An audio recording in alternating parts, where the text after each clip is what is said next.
I've dogged on Dark Souls 2 in jest for years. It's time for me to pay it due respect.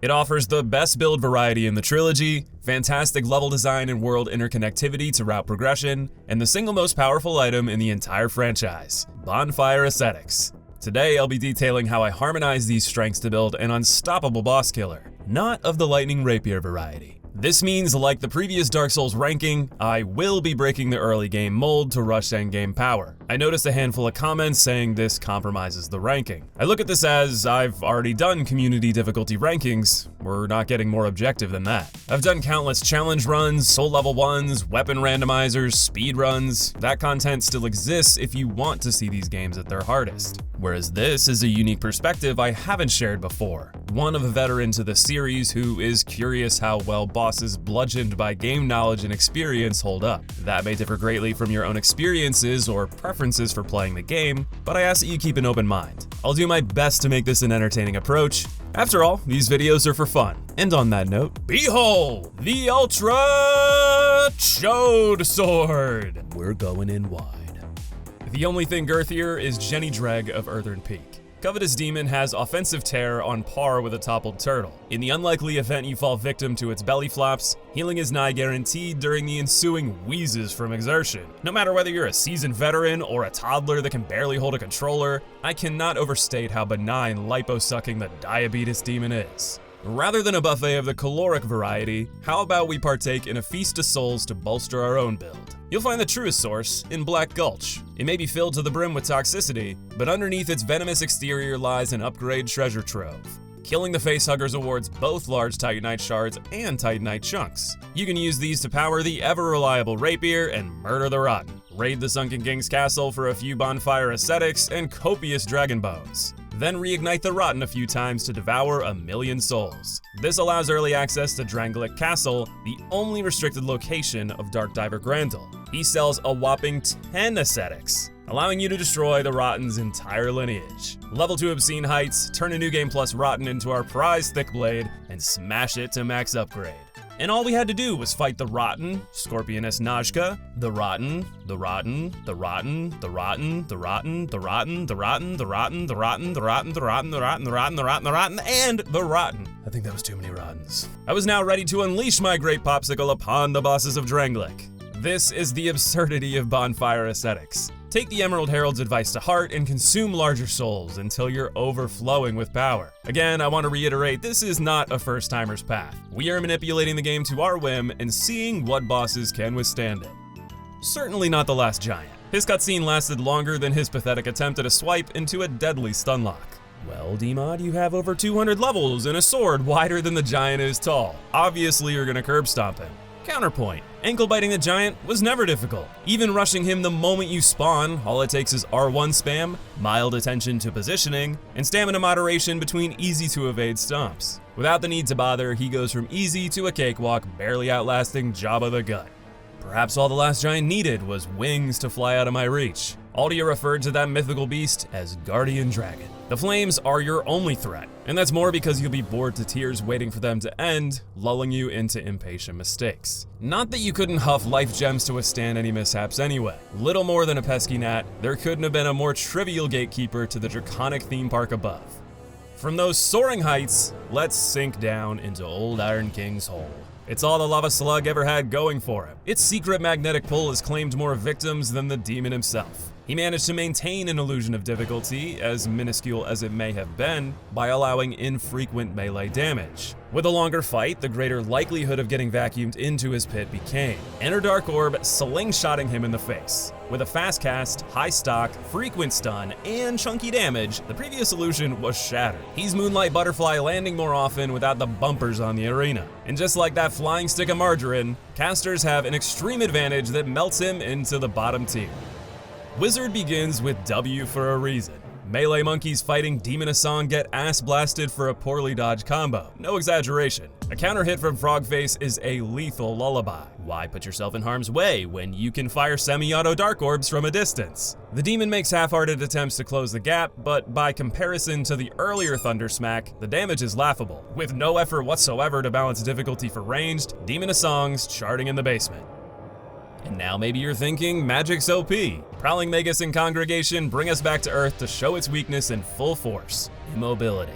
Fighting a dozen deacons in a shoebox littered with pews. Slaughter the helpless wizards, sweep up the trash, and bonk the main mage. Their individual damage is scaled low to compensate for these lopsided odds, and they attack so infrequently it becomes inconsequential. I get it. If this was overscaled, it would become Capra Demon Orgy Edition, and the only one getting would be you. We're left with an overwhelming massacre of rabble hardly worthy of standard enemies, let alone a boss.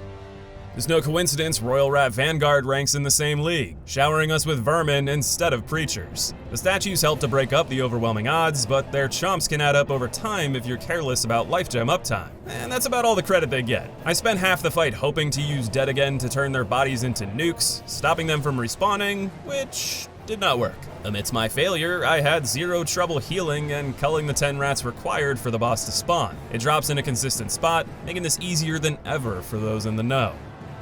You know who else drops in a consistent spot? Dragon Rider. Either give the oaf a watery grave or put your dukes up against the biggest cupcake in Hyde's Tower of Flame. If you're unable to slam dunk him, the sad truth is his offensive competence pales in comparison to the giant knights and Hyde warriors making up his abode. At least old Dragon Slayer has him beat, because that's about all he has going for him. He's a shadow of his former greatness, replicated with an uninspired moveset featuring a hint more uptime to mask his duo-balanced origins. It's hard not to feel underwhelmed, tangoing with a neutered Ornstein in both design and difficulty, especially when he gets steamrolled like this.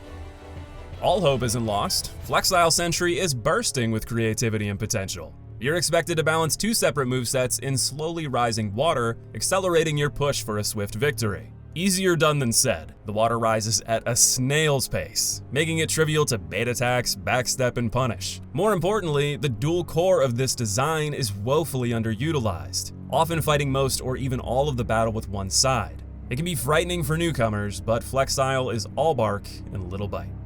What first-timers rarely fear is Giant Lord. It's the last giant with a sword and a skirt. Wowee. You might assume he ranks higher thanks to his endgame scaling, which is true in part. It's more so that he hits like a truck, and his more widely varied tells are obscured by his new attire. The sword swings in particular have a huge hitbox that's difficult to pin down from the low camera. Ultimately, Giant Lord is a glass cannon. You might take a few licks, but you've got a bounty of healing on demand by this point to fight through the pain. Aldia, Scholar of the First Sin, on the other hand, forces you to suffer. He is absolute cheeks mechanically. A damage sponge that allows a few hits at best across each minute as he ignites, bolsters defense, throws out easy to evade and out heal attacks, rinse and repeat. This is one of those battles that wears on patience more than dexterity. His only real advantage is coming on the tail end of two other boss fights if you one-shot the ending trio. This is mitigated by the aforementioned cornucopia of life gems. You could do the same for Mytha's Baneful Swamp, but let's be real, only newbies and sadists are wading into the poisonous swamp in 2024. Just light the windmill ablaze for an easy platform to gouge the Gorgon safely. It's an otherwise bland affair with a spear and some magic shots from the head, one that barely registers a blip on the difficulty radar these days. Executioner's Chariot trades the threat of poison for an onslaught of skeletons amidst the cyclical charge. These skeletons add much needed tension to bobbing and weaving into the safe pockets between it. I appreciate the good timing is rewarded, allowing you to make it further or even I-frame through the carriage's spokes. While it is compelling, I wouldn't call the mad dash to the lever difficult, nor is quickly slaughtering the beast once it's been upended.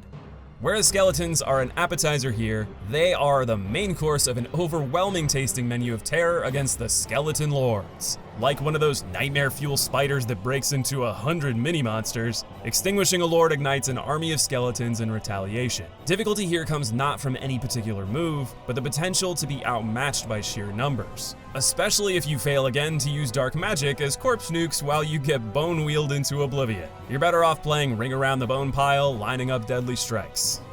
At least there is environmental debris to break up aggro, unlike twin dragon riders expecting you to balance two bruisers in a flat plane. Well, that is after High Ground Herald up there with the great bow stops skewering you from safety. That's the difficulty, dealing with an archer filling in windows of opportunity, and once he falls, a duo of swipes that become much harder to dodge when they're out of sync. With nothing to separate them, you have to run around like an idiot using their animation locks to take advantage. The sole balance is the archer having low HP. While I wouldn't say it's a challenge, we're definitely getting into that territory where careless plays actually put you in danger. That's exactly the case with Scorpioness Najka. I underestimated her and paid the first death on this list for it. Her homing soul arrows help layer waves of attacks to tighten gaps. Her turnstile turtle tracking further reduces opportunities and keeps you locked into her front, where the majority of attacks come from. The grab is the most troublesome, inflicting toxic, forcing you into panic recovery that spells your doom if poorly managed. The key I found is to bait the rear. Doing so allowed me to punish during a soul arrow cast and counter hit during the long butt slam animation. Frankly, my tank and spank expectations well earned my first failed attempt. One that cements the idea of taking the bosses from here on out more seriously to avoid careless deaths. Your best laid plans only go so far against the Royal Rat Authority. We're gonna need a bigger rat trap. The big one is bait. The real threat are its toxic thralls. If you can't deal with their ambush quickly, you either get toxicked or are forced to focus them down while the boss rails you. Either way, you're on your back heel. If you can recover your footing, it's free real estate. Rush under the boss, hit the hind legs, then dodge any counters to dash back under the belly. It's a boom or bust experience that reaches middle of the road for how often the toxic still booms me. The Duke's Deer Freyja is similar in less dramatic ways. While there's no toxic to fear, there are a lot more mini spiders to draw attention away from the boss. This can lead to dicey situations, even if they are easier than the rats to clear. Freya also finds herself higher by nature of having a more difficult moveset to evade. She has some of the largest hitboxes in the game with respectable damage to boot. What deflates it is the bait and butt strategy. Most of her attacks have long animations focused on her front, allowing you to bait and dash to the rear and smack the butt face. I was successful in doing so, but not without a mild scare from her and her Spider Brigade's chain attacks. Looking Glass Knight, on the other hand, isn't as scary as I recall. A lot of his attacks are easily strafed, rewarding good positioning that comes naturally this late in the game. The wrinkle that saves him from bottom dwelling is the shield. It passively blocks a large portion of his hitbox, going as far to reflect attacks with a hard animation lock. It can also summon players or an NPC offline, though I'm not sure if it's on a hard timer rather than an HP percentile, but I'm gonna assume the former since it never came into play here. That cut out a large portion of his difficulty. Even so, the shield threw off enough of my offensive gambits, leading to enough sloppy play that he gets classified as mid. The Knight's Queen, Nishandra, is far more erratic. One minute she's whiffing attacks at point blank range, the next her thin beam shreds me with a hitbox larger than my sword. The hits she lands pack a devastating punch, all the more thanks to her curse orbs depleting your max HP. It's shocking how fast they deplete it too. You can roll through them to dissipate, then kite her toward a safe spot to avoid the other's radius. This is one of those fights where I mix intentional strategy with a heavy dose of life gems, tanking, and spanking. A gambit you'll often win by default thanks to her poor hit detection. You know what though? I'll take free whiffs over whatever the hell that was. Ava the King's Pet is another boss I remember having paws more fierce than it brought to the table here. As long as you're able to dodge its charging slaps, you can hug the waist for hefty counters. Steering clear of the head tends to bait magic, which is well worth tanking to end the fight sooner. Ava usually jumps away after, allowing you to heal her buff, then just pray the jaw doesn't vacuum you in. You do have to execute precise evasion to best take advantage of Ava. Positioning does matter a lot, and sometimes the shitbox gods decide it's your time no matter what. At least the ensuing damage isn't too bad. The same cannot be said for Vendrick. What he lacks in a complex moveset, he makes up for with insane attack range and radius, along with top tier HP and defense. If you don't claim at least a few giant souls before taking him on, this is far and away the longest fight in the game. Withstanding the endurance test allows his simple moveset to catch you out as you try to accelerate the fight. You'll know when it does courtesy of his bonkers damage. If you can prevent the bland mechanics from wearing on your focus, he'd be more in the 30s. Drawn out duels wear on my psyche, so he ascends quite a bit higher. At least the King's hit detection is clean, particularly admirable accounting for his size. Meanwhile, the Pursuer is the king of the persistent hitbox. The amount of times I get chunked even at 100 plus agility is ridiculous. This mixed with his strong attack uptime makes healing and offense of your own hard to come by, which is quite punishing in the early game. I was aware of this challenge and intentionally left him for later. That said, if you're good at parrying, you have the option to bait him near a ballista, smack his weapon away, and rain bolts down for a one-shot. It's not the easiest setup at first, but once you're used to it, it's a cinch. Still, his presence throughout the game has many encounters that don't offer a get-out-of-jail-free card, and they show how demanding he can be when properly scaled. The Ruined Sentinels are another great example. When I made it to Drangleic Castle early, they were destroying me.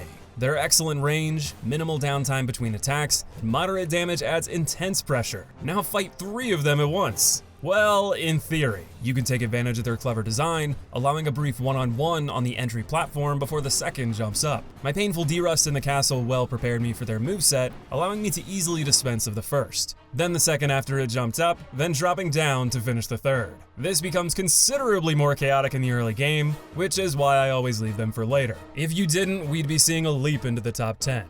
The same could be said of the Belfry Gargoyles. It's another DPS rush. In this case, far less balanced than the Sentinels. Sure, you get a 1v1 opportunity that lasts about 10 seconds, then another 10 seconds, and so on until you've got a battalion of Belfry bullshitters treating you like a tennis ball. Saving this for when your build is complete is key. I was able to two-shot each gargoyle, and even then, it was a headache trying to land hits fast enough to suppress their numbers. Ganks, ganks, ganks, all the way to the end. Throne Watcher and Defender kick off the finale with yet another uneven battle. My trusty Great Blade mowed down the Defender almost instantly. After that, it was a 1v1 versus the Watcher. Pretty easy to tank through before the Watcher revives. Now, I realize this is one attempt, and I was pretty lucky the Watcher decided to snooze through the opener. That said, they are programmed to be passive to not overwhelm the player, and unlike the Rapier that wears enemies through counter hits over time, the power of strength chopped through Defender at a rate that made a blind DPS rush more viable. There's certainly danger to be had here when they're firing on all cylinders together, but playing their sporadic aggro against them can lead to a quick and easy kill.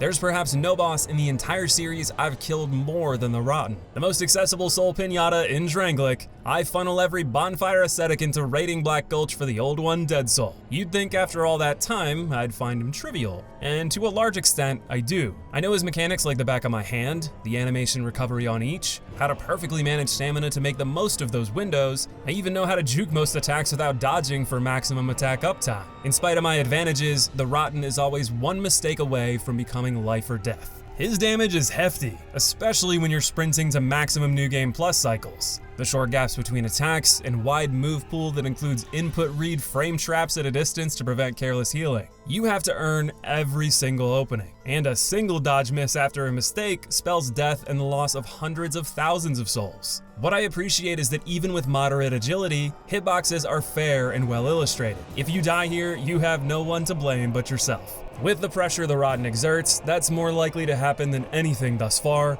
even if the odds are stacked in my favor. Velstadt the Royal Aegis is another brawler relying on consistent pressure through excellent range, closing speed, and deceptive hitboxes on the bell end of his Great Mace. Unlike the Rotten, Zed hitboxes are questionable at times. That attrition adds up to levels more challenging than anything thus far. If Velstadt had a phase 2 pushed by a cutscene, he'd vie for a much higher spot. Instead, his many strengths are countered by an outrageously long buff animation. Sure, he may take reduced damage from you, but it's still loads of free damage, leaving you only an attack or two away from victory when the animation ends. It's a shame, but half-baked difficulty can only carry you so far. I thought I would be sharing similar sentiments on The Lost Sinner, since I rarely have the wherewithal to turn the electricity on. I assume with full vision this fight would be neuter. Turns out the darkness isn't what fuels Sinner's power, it's her jukes. No attacks are particularly difficult to dodge, but finding a window to attack after was maddening with a slow windup. Those backsteps are so fast, often countering straight away for a punish. I ended up tanking hits for damage, a costly gambit with her damage output. Managing your health enough to stay afloat with enough offense to survive was way harder than I expected. More like tank and get spanked to the brink. On the other hand, Sin felt easier than I remember, enough to knock the Slumbering Dragon just outside the top 10. Compared to a very similar affair against Calamite, Sin has easier to execute punishes. If you're able to read the flying animations for whether a swooping charge or a plant in place is coming, you can react accordingly to maximize your counterattack. The elemental effects are fairly layered, damage is strong but fair for endgame, and I felt there was plenty of time to recover with attention to positioning. If anything, this battle gave me a greater appreciation for Sin than ever before. It's a more approachable Calamite that still provides threat worthy of a dragon. But it's not Sin's Flames cracking the top 10, it's the Smelter Demons. When normalizing for placement in the game's progression, there's an argument to be made it's the hardest base game encounter. This is thanks to more of that consistent pressure that's been adding up, making healing difficult while buffing himself to have a persistent AoE dot. It's the perfect counter to the game's overpowered passive healing, and gives life gems unique value. Smelter even remedies Velstadt's mistake with shorter buff animations and a massive explosion to conclude them. It's a good thing they never scaled this to endgame proportions, or we'd be looking at a difficulty grand slam. Oh, Let the DLC reign free. 8 out of the top 10 spots are comprised of the expansion's fallen monarchs and their thralls. If there's one I despise to the utmost, it's the pair of pussies awaiting at Reindeer Fuckland's End. Putting aside how taxing the runback can be on your will to fight, taking on a gank of 2 Avas is a tall order, is what I would say if the girthy greatsword wasn't prime reindeer repellent. No longer poking with a piddly needle, I was slaying Santa's little helpers in 2 hits. Strength supremacy is bliss that massaged my mental all the way to Ludden. Honestly, they aren't that bad.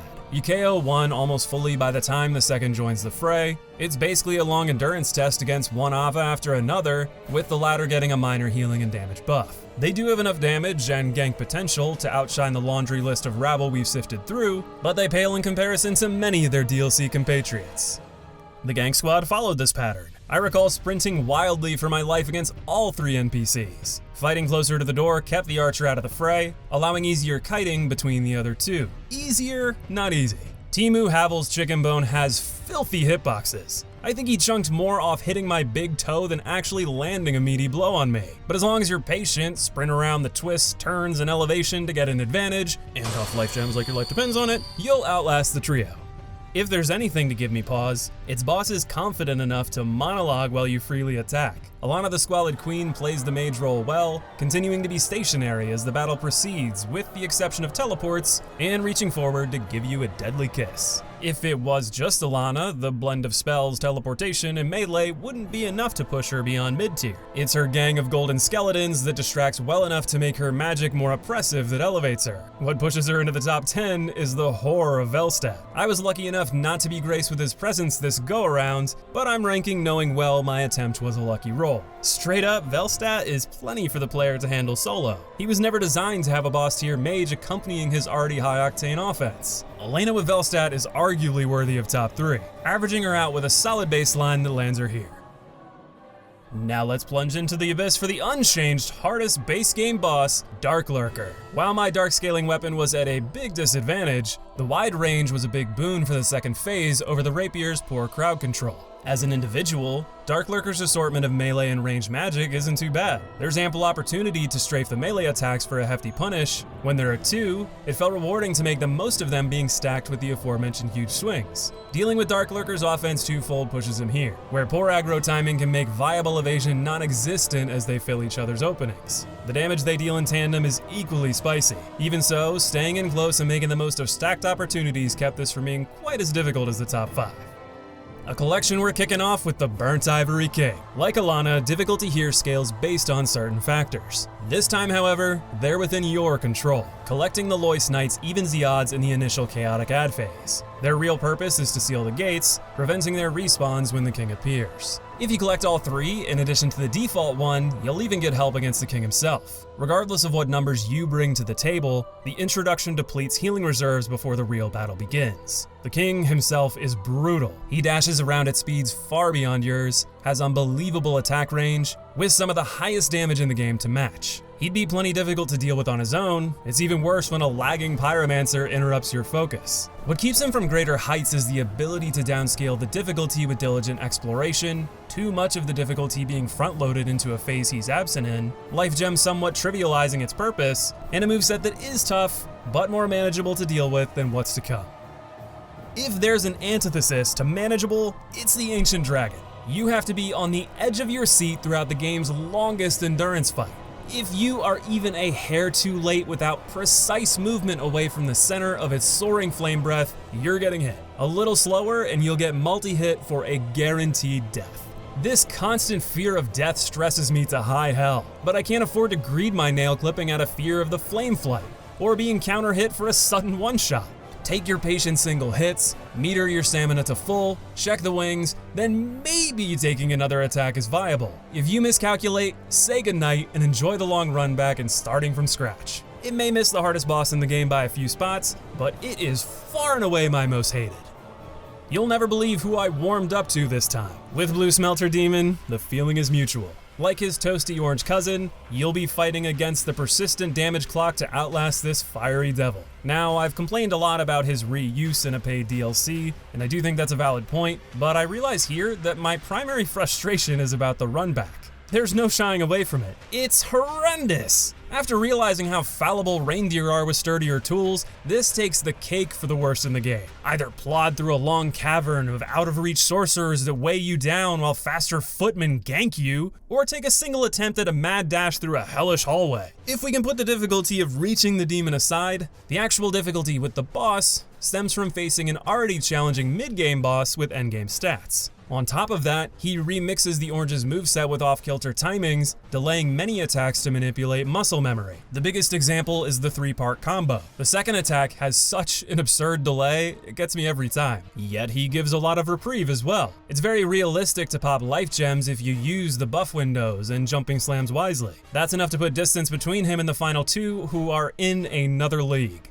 For context, no other boss on this list killed me more than a single time to this point. The Dark Souls 2 bosses have a sea of mediocre difficulty to sift through. That is, until now. Sir Alonne, how I misunderstood you.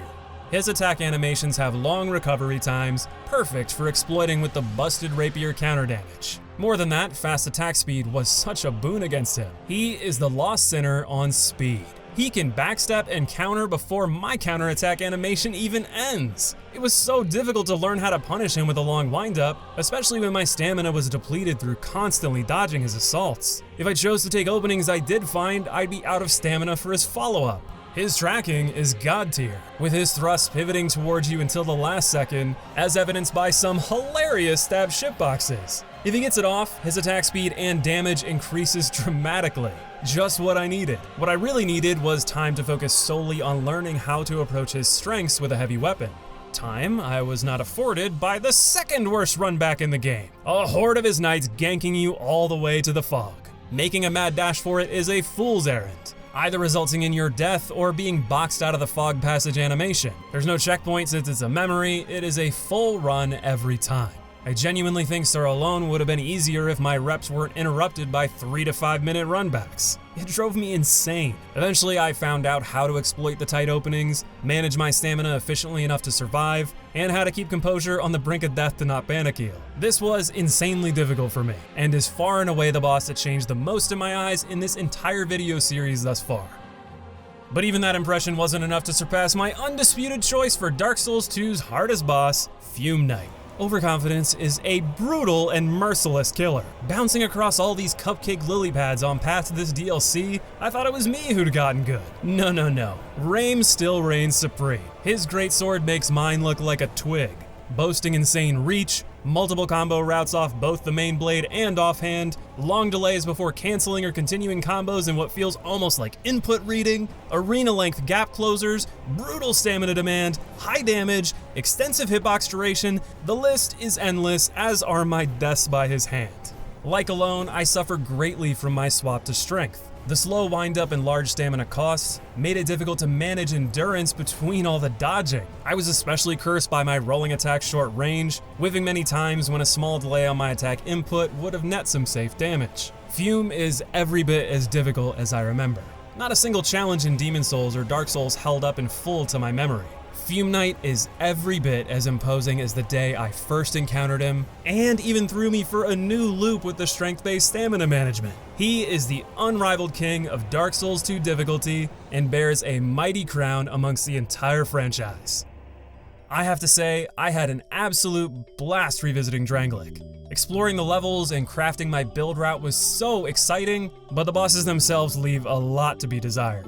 There's a handful of gems weighted down by an absurd amount of coal. Old Iron King getting the last laugh again. Fortunately, Dark Souls 3 is up next, and I remember many of those fondly as the best of the best. Subscribe to stay tuned, leave a like if you enjoyed the video, and I'll see you soon in Lothric.